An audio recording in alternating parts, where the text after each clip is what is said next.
Halo semuanya, perkenalkan nama saya Maria Scholasticus Boko dengan NIM 22210037, kelas 7A. Saya mahasiswa dari Universitas Timur, Fakultas Ilmu Sosial dan Ilmu Politik, Program Studi Ilmu Administrasi Negara.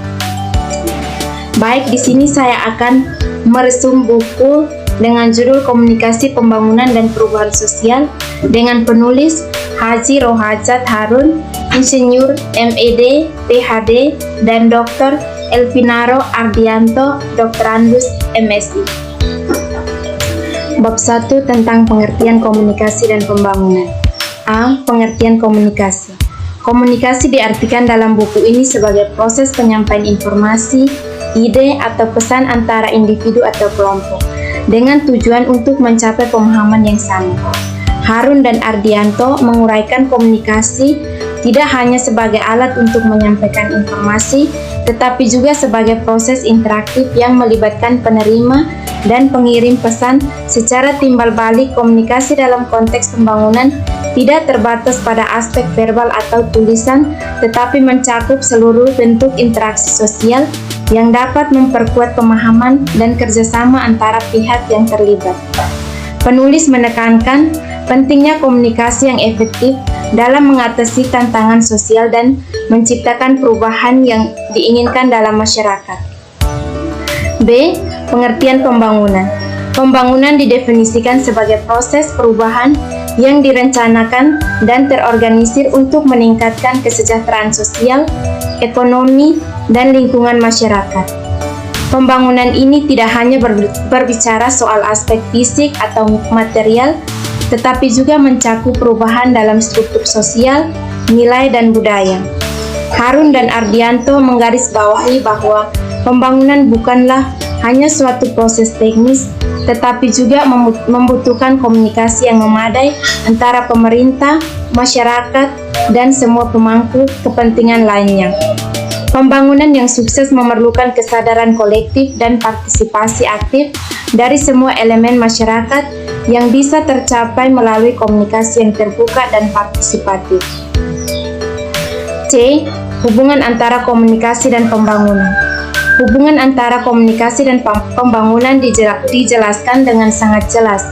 Penulis mengungkapkan bahwa komunikasi adalah kunci untuk mendorong perubahan sosial yang diperlukan dalam pembangunan. Tanpa adanya komunikasi yang baik dan efektif, pembangunan akan menghadapi hambatan, baik itu dalam hal pemahaman, kerjasama, maupun implementasi kebijakan. Oleh karena itu, penguasaan keterampilan komunikasi yang efektif. D. Sejarah perkembangan ilmu komunikasi. Para ahli komunikasi berpendapat bahwa ilmu komunikasi adalah termasuk salah satu ilmu sosial dan merupakan ilmu terapan. Sejarah perkembangan komunikasi yang lebih jelas diperkirakan dapat ditelusuri sejak sekitar 4.000 tahun sebelum Masehi.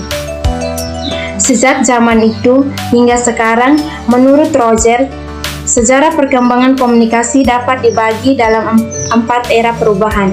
Yang pertama, era komunikasi tulisan. Yang kedua, era komunikasi cetakan. Yang ketiga, era telekomunikasi. Dan yang keempat, era interaktif. Bab 2 tentang komunikasi nonverbal dan pembangunan. A. Definisi komunikasi nonverbal. Komunikasi nonverbal adalah penyampaian pesan tanpa menggunakan kata-kata seperti melalui ekspresi, wajah, gerakan tubuh, dan nada suara serta pakaian atau simbol lainnya. B. Signifikansi dalam pembangunan. Komunikasi nonverbal berperan penting dalam pembangunan, terutama sekitar 65-93% dampak pesan berasal dari unsur nonverbal. Keberhasilan komunikasi pembangunan seringkali bergantung pada kemampuan komunikator dalam memahami dan menggunakan komunikasi nonverbal secara efektif. C. Elemen penting komunikasi nonverbal. Yang pertama, ekspresi wajah, gerakan tubuh, dan postur. Yang kedua, proksemik atau jarak fisik antara individu. Yang ketiga, penampilan fisik, termasuk pakaian dan kebersihan. Yang keempat, konteks ruang dan waktu. Yang kelima, kualitas suara dan nada bicara. D. Perbedaan dengan komunikasi verbal. Yang pertama, komunikasi verbal itu lebih fokus pada kata-kata lisan atau tulisan. Sedangkan komunikasi nonverbal itu bersifat terus-menerus, spontan, dan seringkali lebih sulit disembunyikan dibanding komunikasi verbal. E. Tantangan dalam komunikasi nonverbal. Yang pertama, hambatan internal itu ketidakmampuan peserta untuk fokus akibat faktor mental atau fisik. Yang kedua, hambatan eksternal itu suasana kelas, kredibilitas komunikator, atau kebisingan. Yang ketiga, pentingnya kredibilitas komunikator itu partisipasi aktif peserta sangat bergantung pada performansi komunikator. Bab 3 itu tentang aspek psikologi dalam komunikasi pembangunan. A. Pendahuluan. Pada bab ini dibahas aspek psikologi yang mempengaruhi komunikasi dalam konteks pembangunan. Berdasarkan data empiris, sukses atau tidaknya proses komunikasi dipengaruhi oleh berbagai faktor, salah satunya adalah aspek psikologis baik dari komunikator maupun komunikan atau penerima pesan. Ketidakharmonisan psikologi di antara keduanya seringkali menjadi penyebab utama terjadinya kesalahpahaman. Komunikasi merupakan bagian penting dari kehidupan manusia, berlangsung dalam berbagai situasi, di rumah, kampus, tempat kerja, tempat ibadah, bahkan dalam pengambilan keputusan di lembaga negara seperti DPR. Sebuah penelitian menunjukkan bahwa sekitar 70% dari waktu aktif manusia digunakan untuk berkomunikasi. Oleh karena itu, komunikasi tidak hanya menentukan kualitas hubungan interpersonal, tetapi juga kualitas hidup seseorang. B. Komunikasi memiliki potensi ganda. Yang pertama itu, ganda positif itu membentuk saling pengertian, menumbuhkan persahabatan, memelihara kasih sayang, menyebarkan pengetahuan, dan melestarikan peradaban. Yang kedua itu, ganda negatif itu menyebabkan perpecahan, menumbuhkan permusuhan, menanamkan kebencian, menghambat kemajuan, serta membatasi pemikiran. Meski komunikasi begitu akrab dengan kehidupan sehari-hari, banyak yang menganggapnya hal biasa, sehingga merasa tidak perlu mempelajari lebih lanjut.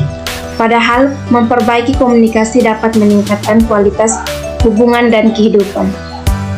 Pendekatan psikologi dalam komunikasi menarik karena mengupas proses-proses yang mempengaruhi perilaku dalam komunikasi. Psikologi menjelaskan mengapa seseorang berperilaku tertentu dalam komunikasi, mengungkapkan pola tersembunyi, dan memberikan wawasan tentang interaksi manusia yang dinamis. C. Dua aspek penting psikologi dalam komunikasi. Yang pertama, komunikasi esensial bagi pertumbuhan kepribadian. Itu menurut para ahli. Yang pertama itu para ahli sosial seperti Davis menegaskan bahwa kurangnya komunikasi dapat menghambat perkembangan kepribadian. Yang kedua, menurut ahli Ashley Montagu, seorang antropolog terkenal menyatakan bahwa komunikasi baik verbal maupun nonverbal adalah medium utama bagi anak untuk belajar menjadi manusia. Yang kedua, hubungan komunikasi dengan perilaku dan kesadaran. Komunikasi erat kaitannya dengan perilaku dan pengalaman kesadaran manusia, sehingga menarik perhatian banyak peneliti psikologi. Psikologi memandang komunikasi sebagai perilaku manusiawi yang melibatkan setiap orang dimanapun. Dengan memahami aspek psikologi dalam komunikasi, kita dapat mengatasi hambatan-hambatan yang muncul dan memaksimalkan potensi komunikasi sebagai alat pembangunan yang efektif. Bab 4 tentang perspektif dominan teori awal pembangunan. A. Pendahuluan. Materi ini membahas tentang latar belakang munculnya teori awal pembangunan, yang mulai menjadi perhatian serius setelah Perang Dunia Kedua. Pembahasan menyoroti konteks historis yang melibatkan negara-negara baru, merdeka, dan peran negara maju, terutama Amerika Serikat, dalam memberikan bantuan pembangunan. Berikut poin-poin penting dari materi. Yang pertama, Konteks sejarah. Sejarah Perang Dunia Kedua, banyak negara di Asia, Afrika, dan Amerika Latin yang baru merdeka dari penjajahan. Negara-negara ini menghadapi kondisi yang sangat memprihatinkan seperti kemiskinan yang parah, rendahnya pendapatan masyarakat, pendidikan yang terbatas, dan sistem kesehatan yang buruk. Kondisi tersebut menciptakan jurang besar antara negara maju dan negara-negara yang disebut sebagai underdeveloped countries atau developing countries. Yang kedua, pengaruh Barat dan Marshall Plan. Dalam perspektif Barat, pembangunan pasca Perang Dunia dipengaruhi oleh kebijakan Amerika Serikat, termasuk program bantuan seperti Marshall Plan. Marshall Plan dirancang untuk membantu negara-negara Eropa Barat yang hancur akibat perang, tetapi kemudian pendekatan ini menjadi model bagi bantuan internasional yang diberikan kepada negara berkembang. Amerika Serikat dan negara-negara maju lainnya memulai program bantuan teknik dan keuangan untuk meningkatkan kondisi ekonomi dan sosial negara-negara miskin. Bantuan ini mencakup pendanaan, infrastruktur, pendidikan, dan layanan kesehatan. Yang ketiga, klasifikasi negara. Dunia pasca perang mulai mengenal pengelompokan negara berdasarkan tingkat pembangunan, meliputi negara maju atau developed countries, yaitu negara yang makmur dan tidak terlalu terpengaruh oleh perang, dan negara berkembang atau developing countries, yaitu negara yang tertinggal secara ekonomi dan sosial akibat penjajahan dan perang. Sebutan seperti underdeveloped atau less developed sering digunakan untuk menggambarkan negara-negara ini, meskipun istilah tersebut kemudian dianggap kurang sensitif. Yang keempat, teori dan konsep awal pembangunan. Dalam upaya mengatasi kesenjangan antara negara maju dan negara berkembang, berbagai teori pembangunan muncul. Teori-teori ini didominasi oleh pemikiran dari negara-negara maju yang cenderung melihat pembangunan sebagai proses modernisasi dan transfer pembangunan teknologi serta institusi dari barat ke negara berkembang. B. Analisis kritis. Materi ini memberikan gambaran awal tentang bagaimana pembangunan menjadi agenda global yang didorong oleh kebutuhan rekonstruksi pasca perang. Namun, ada beberapa catatan penting. Yang pertama, perspektif dominan dari Barat itu konsep pembangunan seringkali berasal dari negara maju yang mungkin kurang memahami konteks lokal negara berkembang. Yang kedua, ketergantungan bantuan asing. Itu kebijakan seperti Marshall Plan menciptakan pola ketergantungan negara berkembang pada bantuan finansial dan teknis dari negara maju. Yang ketiga, pengabaian akar masalah lokal itu pendekatan awal pembangunan cenderung menekankan solusi universal tanpa cukup memperhatikan konteks sosial, budaya, dan ekonomi lokal negara berkembang. Bab 5. Komunikasi dan perspektif dominan. Dalam konteks pengembangan negara sedang berkembang atau dunia ketiga, dengan fokus pada peranan media massa dalam proses pembangunan dan modernisasi. Perspektif dominan ini mengadopsi model yang didorong oleh industrialisasi, penggunaan teknologi, dan struktur kekuasaan top-down yang kuat. A. Pendahuluan. Menjelaskan bagaimana model pengembangan ini mengutamakan industrialisasi, kapital, dan teknologi mesin, serta bagaimana peran media massa, pendidikan, dan komunikasi mendukung proses tersebut. Wilbur Schramm menyoroti pentingnya media massa dalam penggerakan transformasi sosial dan mempercepat pembangunan ekonomi di negara-negara berkembang dengan tugas untuk mempercepat pengarahan sumber daya manusia. Schramm juga mencatat bahwa media massa bersama dengan pendidikan memiliki tanggung jawab besar dalam mengatasi tantangan pembangunan manusia, khususnya dalam mengubah pola pikir masyarakat di daerah pedesaan agar lebih terbuka terhadap perubahan dan modernisasi. Paradigma dominan ini menekankan peran media massa dalam membentuk kesadaran kolektif tentang modernisasi. media diharapkan dapat membangun suasana modernisasi dengan cara mengedukasi pendidikan dan media massa menjadi dua instrumen utama dalam mempersiapkan masyarakat untuk menghadapi tantangan modernisasi, terutama dalam hal pengelolaan sumber daya manusia. Pada bagian ini juga dijelaskan 3 pendekatan utama dalam komunikasi massa yang berkontribusi besar terhadap pemahaman tentang peran komunikasi dalam pengembangan sosial, yaitu yang pertama, pendekatan efek komunikasi itu memfokus pada dampak yang ditimbulkan oleh komunikasi terhadap individu dan masyarakat, serta bagaimana media dapat mempengaruhi perilaku sosial dan perubahan sikap. Yang kedua, pendekatan difusi inovasi.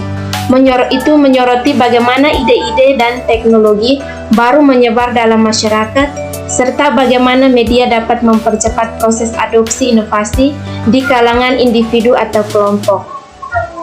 Yang ketiga, pendekatan media massa dan modernisasi. Itu menekankan hubungan antara media massa dan proses modernisasi, di mana media bertindak sebagai pendorong perubahan dalam pengembangan sosial dan ekonomi.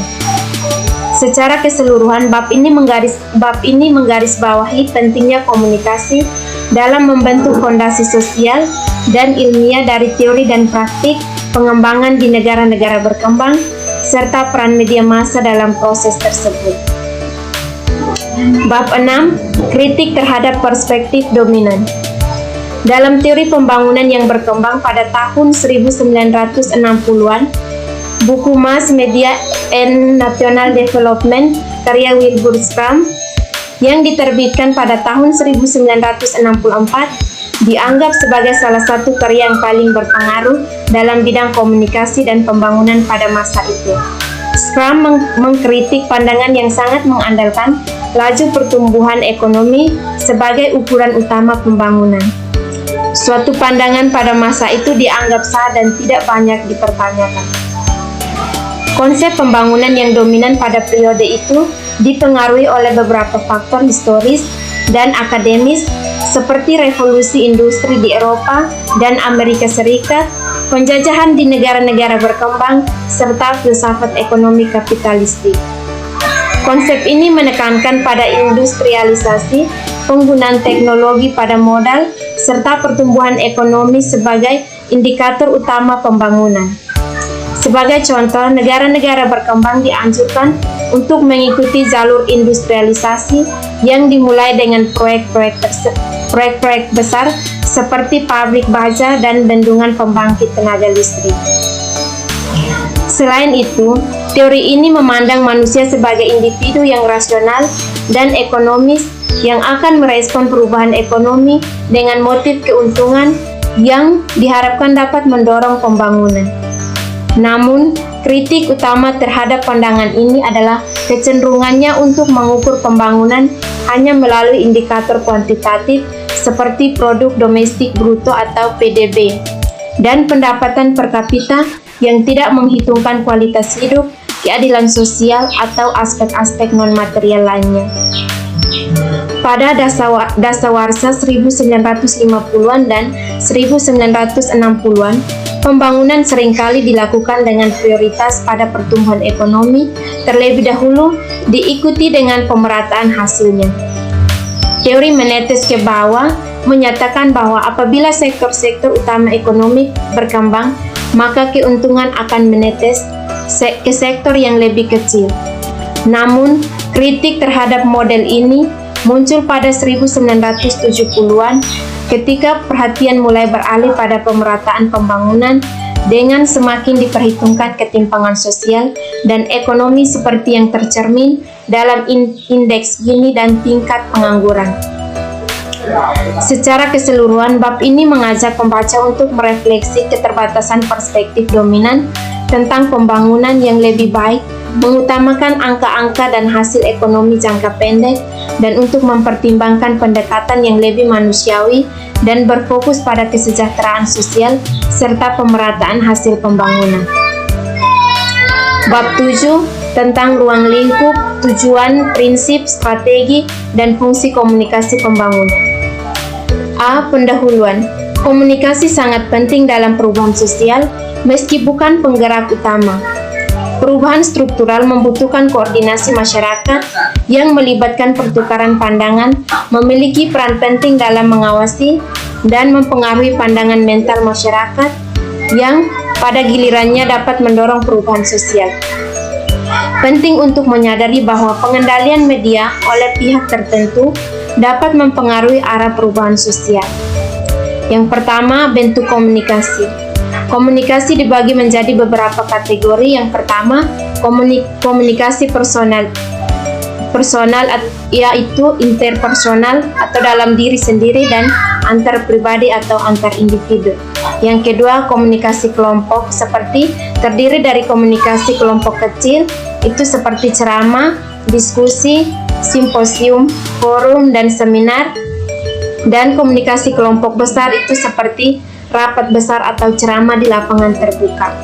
Yang ketiga, komunikasi massa, itu seperti menggunakan media massa seperti pers, radio, televisi, dan film. Yang kedua, sifat komunikasi. Komunikasi dapat bersifat yang pertama, tatap muka, verbal, dan non-verbal. Yang ketiga, metode komunikasi.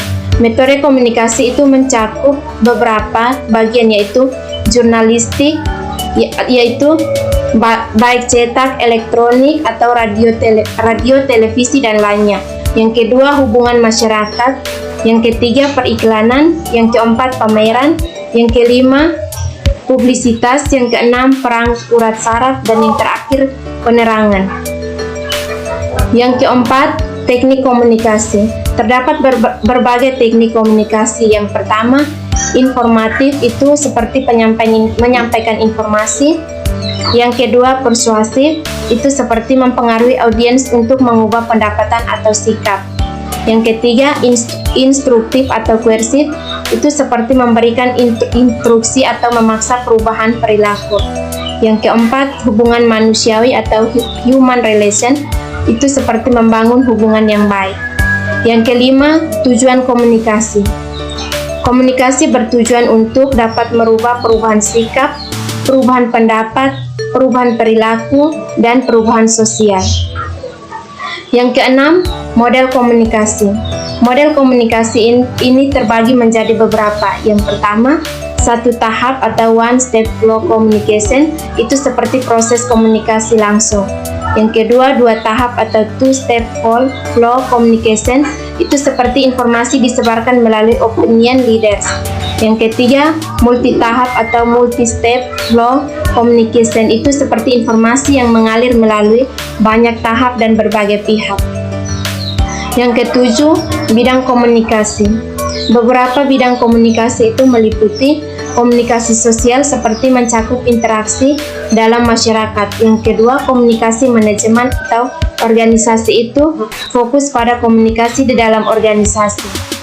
Yang ketiga, komunikasi perusahaan, itu berkaitan dengan komunikasi dalam konteks bisnis. Yang keempat, komunikasi politik, itu berfokus pada penyampaian pesan politik. Dan yang kelima, komunikasi internasional, itu seperti menyampaikan pesan lintas negara. Bab 8, teori dan peran baru komunikasi pembangunan. Materi ini membahas mengenai ketidakadilan sosial dan ekonomi yang timbul dalam proses pembangunan, terutama di negara-negara berkembang. Robert M.C. Namara, Presiden Bank Dunia, menyatakan bahwa program pembangunan tidak akan efektif jika tidak dirancang dengan pemahaman tentang permasalahan yang dihadapi oleh petani kecil atau kelompok yang terkena dampak. Hal ini menekankan pentingnya inklusivitas dan keterlibatan lokal dalam perencanaan pembangunan. Dasgupta dalam ulasannya menyatakan bahwa ketimpangan global sangat mencolok dengan negara-negara kaya seperti Amerika Serikat mengontrol sebagian besar sumber daya dunia, sementara sebagian besar penduduk dunia, terutama di Asia dan negara-negara berkembang, hanya mengakses sebagian kecil dari sumber daya tersebut. Fenomena ini memperburuk ketidaksetaraan dengan kelas menengah atas di negara kaya mengonsumsi lebih banyak sumber daya dibandingkan dengan masyarakat miskin, baik di negara maju maupun negara berkembang. Masalah utama yang diangkat adalah bahwa meskipun pembangunan bertujuan menciptakan kemakmuran, ia seringkali justru menciptakan kemiskinan yang lebih dalam bagi sebagian kelompok. Di banyak negara berkembang, kemiskinan justru semakin meluas seiring dengan perkembangan pembangunan. Meskipun pembangunan dapat mengangkat sebagian global, ia cenderung tidak efektif dalam mengurangi ketimpangan dan meningkatkan kesejahteraan kelompok miskin. Secara keseluruhan, materi ini menantang asumsi dasar dalam pembangunan bahwa kemakmuran akan tersebar merata. Kenyataannya, proses pembangunan seringkali meningkatkan ketidakadilan sosial dan ekonomi yang mengarah pada pertanyaan fundamental. Apakah pembangunan benar-benar mengurangi kemiskinan atau justru memperburuk ketimpangan? Poin-poin penting yang bisa diambil dari materi ini. Yang pertama, ketidakadilan global. Ketimpangan besar antara negara maju dan berkembang dalam hal konsumsi dalam pengendalian sumber daya. Yang kedua, pembangunan dan kemiskinan. Pembangunan tidak selalu mengurangi kemiskinan, bahkan kadang-kadang memperburuknya, terutama bagi mereka yang terpinggirkan. Yang ketiga, keterlibatan lokal. Keberhasilan program pembangunan sangat bergantung pada pemahaman yang mendalam tentang kondisi lokal dan keterlibatan masyarakat setempat. Yang keempat, kritik terhadap model pembangunan tradisional. Harus ada pertanyaan yang lebih mendalam tentang apakah model pembangunan yang ada benar-benar efektif dalam menciptakan kesejahteraan bagi semua lapisan masyarakat. Penting untuk merefleksi model-model pembangunan yang ada dan mempertimbangkan solusi yang lebih adil dan inklusif untuk mengatasi ketimpangan yang ada. Bab 9 tentang partisipasi dan komunikasi pembangunan. Membahas pentingnya partisipasi masyarakat dalam pembangunan serta peran komunikasi dalam mendorong keterlibatan tersebut. Bab ini mengupas berbagai teori, tantangan, dan strategi untuk mewujudkan pembangunan yang partisipatif dan inklusif. Berikut poin-poin utama yang dijelaskan dalam bab ini. A. Pengertian partisipasi dalam pembangunan. Partisipasi adalah tingkat keterlibatan anggota masyarakat dalam proses pengambilan keputusan yang berkorelasi positif dengan kepuasan mereka terhadap hasil keputusan tersebut menurut Roger dan Schweitzer. Partisipasi yang tinggi menciptakan rasa memiliki dan tanggung jawab terhadap pelaksanaan pembangunan. B. Tantangan dan evaluasi proyek komunikasi pembangunan. Banyak proyek komunikasi pembangunan di era 50-an hingga 80-an mengalami kegagalan.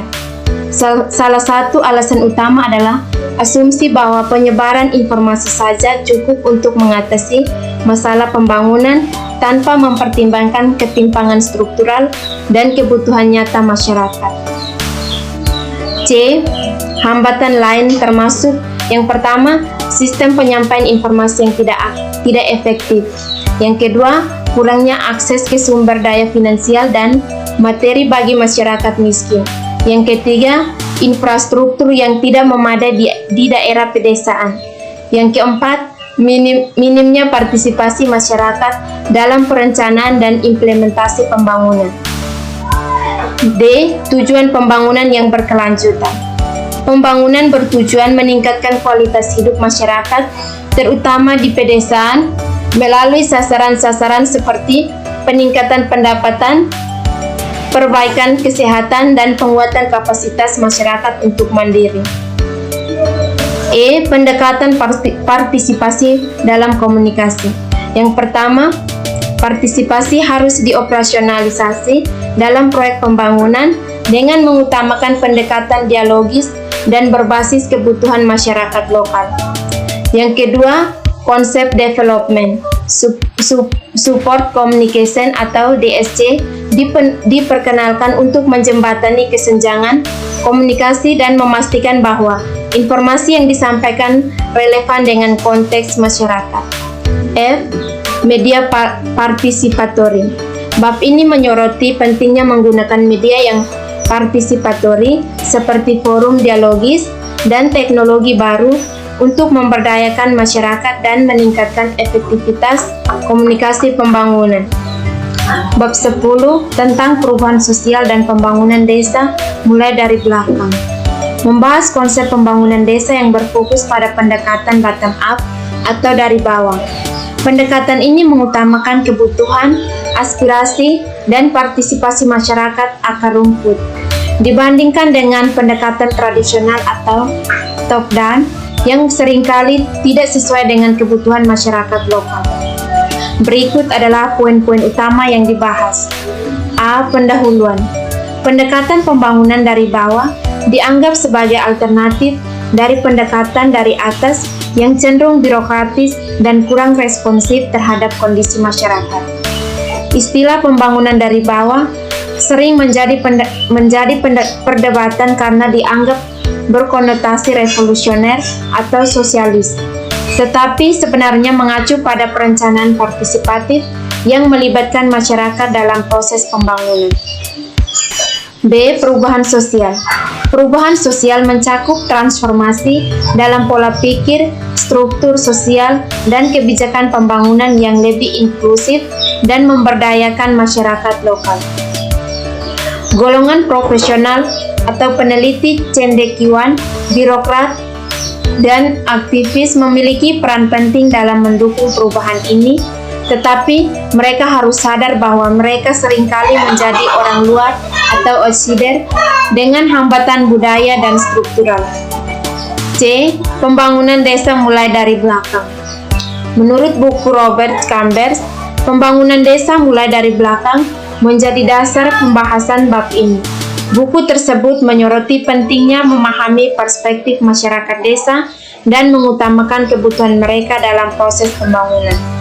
Chambers mengkritik pendekatan pembangunan konvensional yang bias terhadap perspektif profesional atau outsider dan kurang memahami realitas kemiskinan di pedesaan. D. Tantangan pembangunan desa. Yang pertama, hambatan kultural dan struktural muncul karena perbedaan cara pandang antara para profesional dan masyarakat lokal. Yang kedua, orientasi pembangunan yang mengarah ke bawah seringkali masih dikendalikan oleh golongan elit seperti aktivis lembaga swadaya masyarakat atau LSM dan birokrat, sehingga tidak sepenuhnya mencerminkan partisipasi akar rumput. E. Harapan dan tujuan. Buku ini ditujukan untuk para profesional, pelaku pembangunan, dan ilmuwan, terutama di negara-negara berkembang, sebagai sarana refleksi dan dialog untuk memperbaiki pendekatan pembangunan desa. Tujuannya adalah untuk menjembatani kesenjangan antara pemangku kebijakan dan masyarakat, sehingga pembangunan lebih responsif terhadap kebutuhan lokal.